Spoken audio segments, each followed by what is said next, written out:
नमस्कार दोस्तों, मैं विकास। स्वागत है आपका स्टडी मेरी जिद में। जैसे कि आपका एसएससी जीडी की जो परीक्षा है वो आपकी फरवरी महीने में होने प्रस्तावित है, तो उसी के लिए आपका ये बैच जो है शुरू होने जा रहा है। तो आज हम इस वीडियो में आपकी हिंदी देखेंगे, हिंदी से शुरुआत करने वाले हैं। तो आज आपका हिंदी में जो टॉपिक है वो है आपका उपसर्ग और प्रत्यय।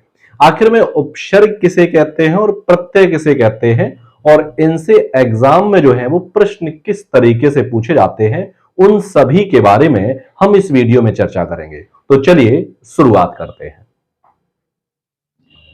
सबसे पहले बात आती है आखिर में उपसर्ग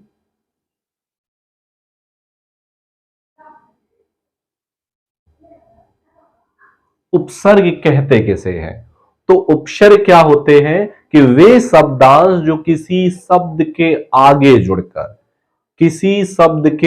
आगे जुड़कर उनके अर्थ में कुछ विशेषता लाते हैं, उन्हें क्या कहते हैं, उन्हें हम उपसर्ग कहते हैं। तो इसकी परिभाषा आप लिख सकते हो कि वे शब्दांश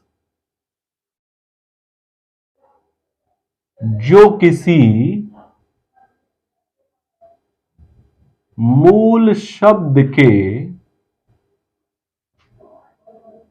आगे जुड़कर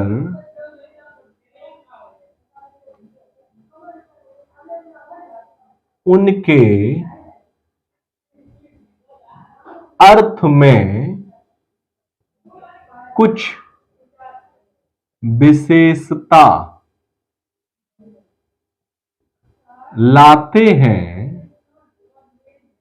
उन्हें उपसर्ग कहते हैं। ठीक है, यानी वे शब्दांश जो किसी मूल शब्द के आदि में जुड़कर उनके अर्थ में कुछ विशेषता लाएं, उन्हें हम क्या कहेंगे, उपसर्ग कहेंगे।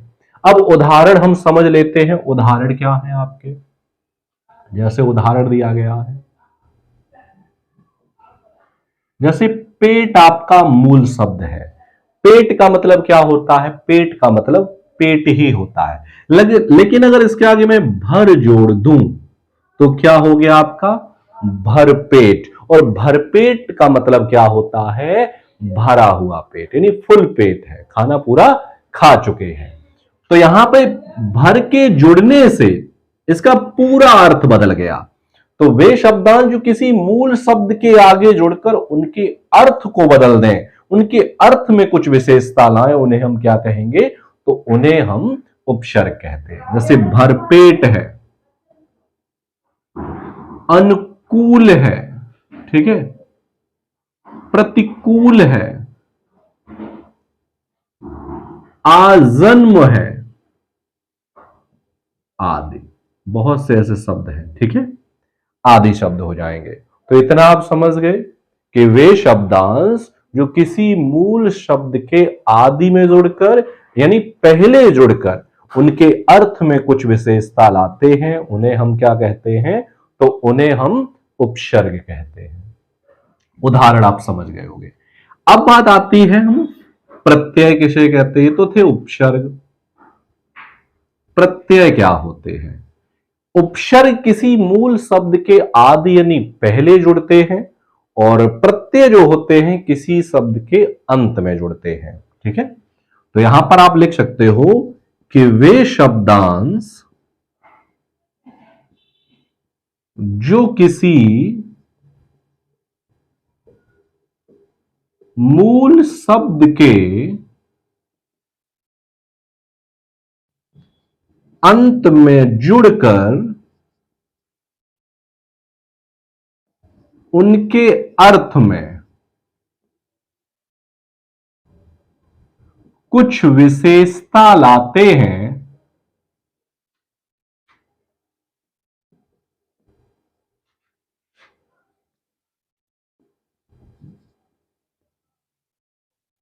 उन्हें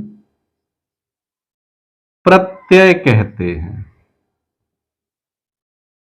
ठीक है, यानी वे शब्दांश जो किसी मूल शब्द के अंत में अंत में यानी पीछे जुड़कर उनके अर्थ में कुछ विशेषता लाएं, उन्हें हम क्या कहेंगे? उन्हें हम प्रत्यय कहते हैं।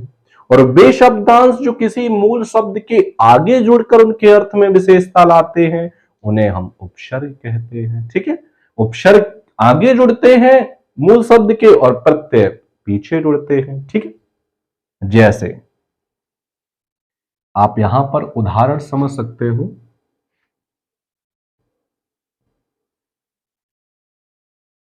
जैसे दया शब्द लिखा है, दया का मतलब दया है, लेकिन इसमें के अंदर मैंने अंत में जोड़ दिया लू, आलू, यानी आलू प्रत्यय लगा दिया, तो क्या हो गया? दयालु। कोई व्यक्ति है दयालु। ठीक है, इसी प्रकार घुमक्कड़, ठीक है, घुमक्कड़ है, आपका लड़ाई है, लिखावट है आदि। इसमें लिखना मूल शब्द है, इसमें लड़ना मूल शब्द, इसमें घूमना मूल शब्द है और इसमें दया मूल शब्द है। तो किसी मूल शब्द के अंत में जो शब्द जुड़ते हैं वे शब्द हमें क्या कहलाते हैं? प्रत्यय कहलाते हैं। और प्रत्यय दो प्रकार के होते हैं। प्रत्यय कितने प्रकार के होते हैं? अगर प्रत्यय की बात की जाए, प्रत्यय दो प्रकार के होते हैं। ठीक है, प्रत्यय कितने प्रकार के होते हैं? तो प्रत्यय आपके दो प्रकार के होते हैं। एक तो आपका होता है कृत प्रत्यय, कृत प्रत्यय। एक क्या होता है आपका? कृत प्रत्यय। अब कृत प्रत्यय क्या होते हैं ये समझते हैं कि वे प्रत्यय जो क्रिया के अंत में जुड़कर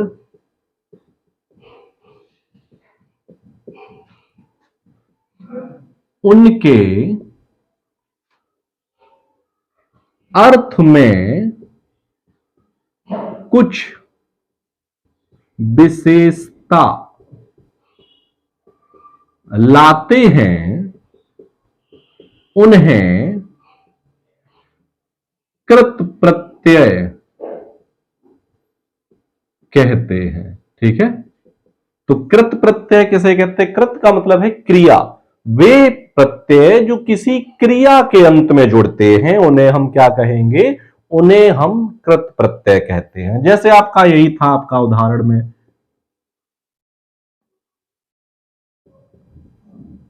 लिखावट। अब इसमें आवट क्या है? लिखावट। लिख के बाद जो भी बचा है अंत में वो सब प्रत्यय होता है। आवट इसमें प्रत्यय है और लिखना क्या है? तो भाई लिखना क्रिया है। लिखना क्या है? क्रिया है। तो यहां पर कौन सा प्रत्यय है? कृत प्रत्यय। इसी प्रकार लड़ाई, अब लड़ना भी क्या है? क्रिया है।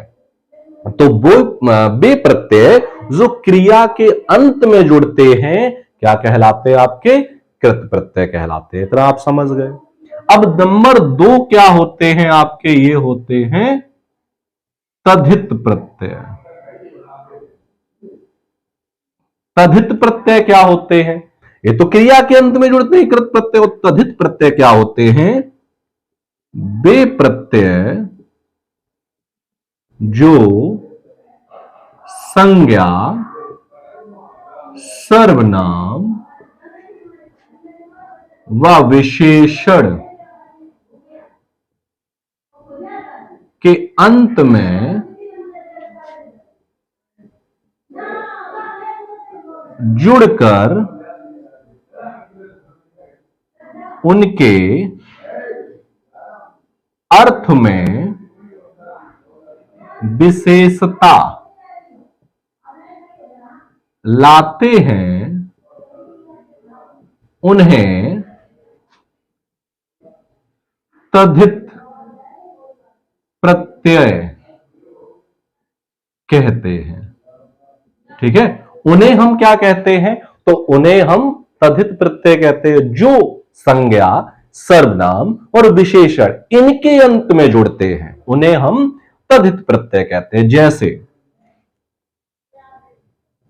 नौकरानी, जैसे नौकरानी। अब नौकर क्या है? नौकर भाई मूल शब्द है और इसमें आनी प्रत्यय लगा है। कौन सा प्रत्यय लगा है? आनी। लेकिन नौकर क्या क्रिया है? नहीं है, ये एक संज्ञा है। क्या है? संज्ञा है। और जो संज्ञा, सर्वनाम, विशेषण, इनके बाद जो लगते हैं वो कहलाते हैं आपके तद्धित प्रत्यय। नौकरानी, सेठानी, अपनाना। ठीक है, ये क्रिया है अपनाना, सॉरी सर्वनाम है। इसी प्रकार आपका मिठास भी हो जाएगा, आस प्रत्यय है। ठीक है, और विशेषण जैसे चिकनाहट, आहट प्रत्यय लगा हुआ है। चिकना क्या है? तो चिकना एक विशेषण है। ठीक है, तो ये आपके होते हैं तद्धित प्रत्यय। एक बार फिर से रिवीजन करते हैं कि उपसर्ग किसे कहते हैं और प्रत्यय किसे कहते हैं। उपसर्ग किसे कहते हैं? कि वे शब्दांश जो किसी मूल शब्द के आगे जुड़कर उनके अर्थ में कुछ विशेषता लाते हैं, हम उन्हें उपसर्ग कहते हैं। ठीक है, और उपसर्ग कहते हैं। अब बात आती है प्रत्यय किसे कहते हैं? तो वे शब्दांश जो किसी मूल शब्द के अंत में जुड़कर उनके अर्थ में कुछ विशेषता लाते हैं, उन्हें हम प्रत्यय कहते हैं। और प्रत्यय दो प्रकार के होते हैं, एक कृत प्रत्यय होता है, दूसरा तद्धित प्रत्यय होता है।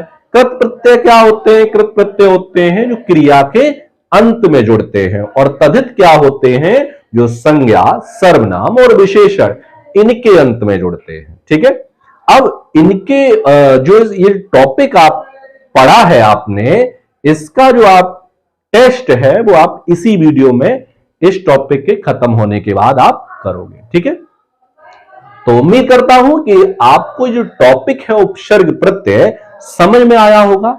मिलते हैं आपको अगले वीडियो में, तब तक के लिए नमस्कार।